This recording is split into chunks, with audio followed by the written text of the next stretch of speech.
Sobre o Abel rapidamente, um pouco de coerência não faz mal a ninguém, né? Não, mas ele tem razão de reclamar, Roberto. Mas por que ele não reclama quando o Palmeiras é beneficiado? Não, isso também. Não, também não. Para mim isso é fundamental. É um pouco incoerente, mas com relação a essa reclamação específica, ele tem toda a razão. Tudo bem, mas reclamasse também no pênalti absurdo marcado em cima do Rafael Veiga no jogo contra o Sport. Do pênalti absurdamente marcado pelo Flávio Rodrigues de Souza no jogo entre São Paulo e Palmeiras. Ah, mas aí ele é seletivo. Mas eu achei que a seletiva é complicada. mas a reclamação dele ontem não é uma reclamação contra a arbitragem. Ele reclama da ferramenta, fala da ferramenta, de tudo que nós falamos aqui também. E né? do senhor Wilson. Depois do senhor Wilson, o que nós vamos falar aí, Léo Gens? Eu vou mostrar aqui pra gente hoje como é que o Palmeiras fugiu da marcação-pressão do Corinthians. Ontem a gente discutiu muito aqui, será que o Corinthians vai subir pressão? Será que o Corinthians vai esperar o Palmeiras um pouquinho mais? E o Corinthians foi para cima, tentou marcar o Palmeiras no seu campo, só que o Palmeiras tinha um recurso para isso. E para mim isso explica também o fato do Palmeiras ter crescido no jogo. Daqueles 30 minutos iniciais melhores do Corinthians e depois o Palmeiras ter entrado na partida. Para isso, acho que a gente precisa entender como é que o Palmeiras saía jogando.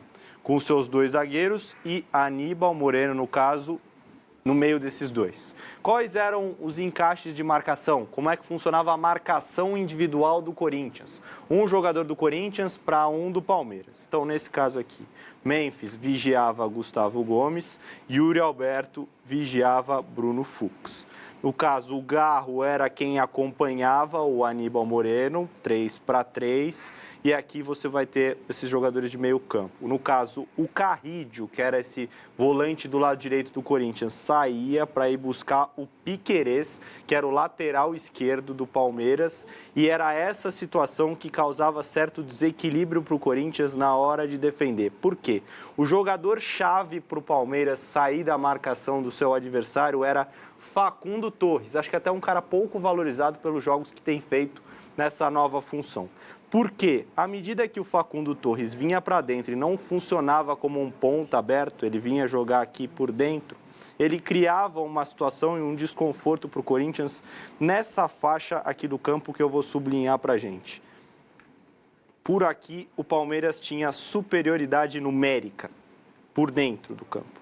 Então, 2 jogadores do Corinthians para 3 do Palmeiras. Se o Martini sai para pegar o Evangelista e o Ranieri sai para pegar o Maurício, sobra o Facundo Torres nas costas. Se por um acaso o Ranieri vai acompanhar o Facundo ou o Martins vai acompanhar o Facundo e o Ranieri vai no Evangelista, vai sobrar o Maurício aqui atrás nas costas. Então o Palmeiras sabia e tinha os recursos para sair.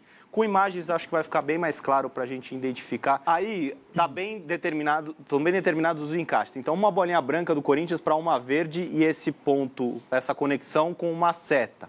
Repare como o Maurício vai sobrar nas costas da marcação do Corinthians, justamente porque o Martins foi pegar o Facundo. Maurício recebe, aí ele vai conectar aquele ataque que o Vitor Roque vai desperdiçar, cortando para dentro e finalizando por cima.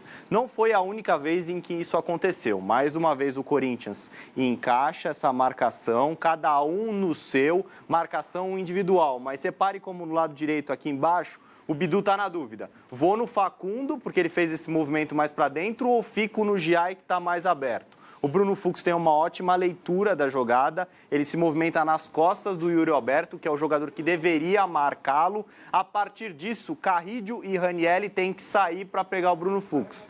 Nesse momento, sobra de novo o Maurício nas costas da marcação do Corinthians. Ele conecta o passe no Sousa, que vai fazer o cruzamento que o Gustavo Henrique consegue tirar pela linha de fundo, senão o Vitor Roque completaria a jogada na segunda trave.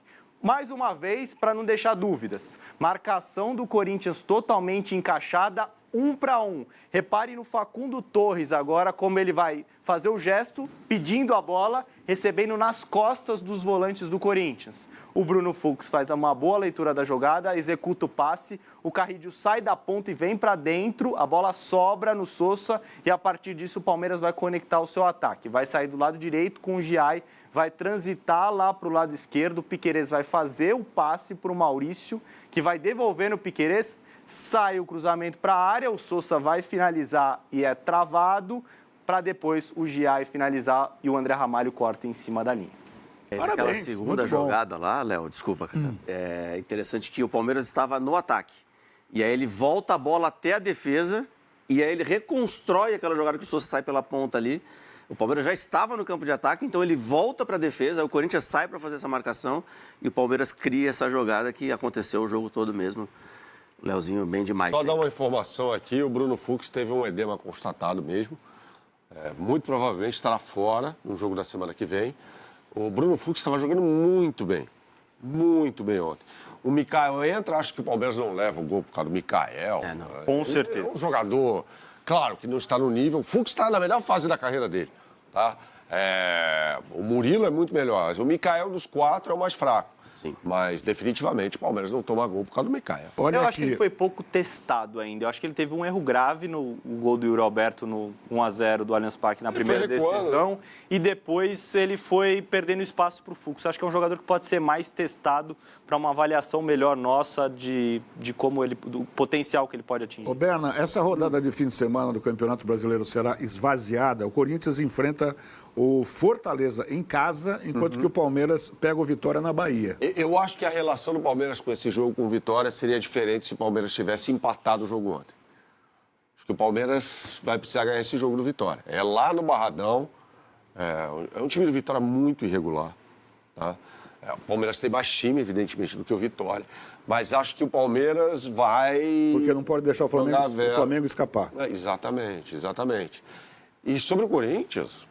se for a mesma estratégia do jogo contra o Botafogo, vai reifar esse jogo contra o Fortaleza, mesmo sendo em casa. E aí a gente vai cair num outro debate, né, Berna? O quanto a Copa do Brasil, às vezes, é injusta com os times que estão no topo do futebol brasileiro hoje. É uma Copa. Porque se dá uma importância no Brasil muito grande à Copa.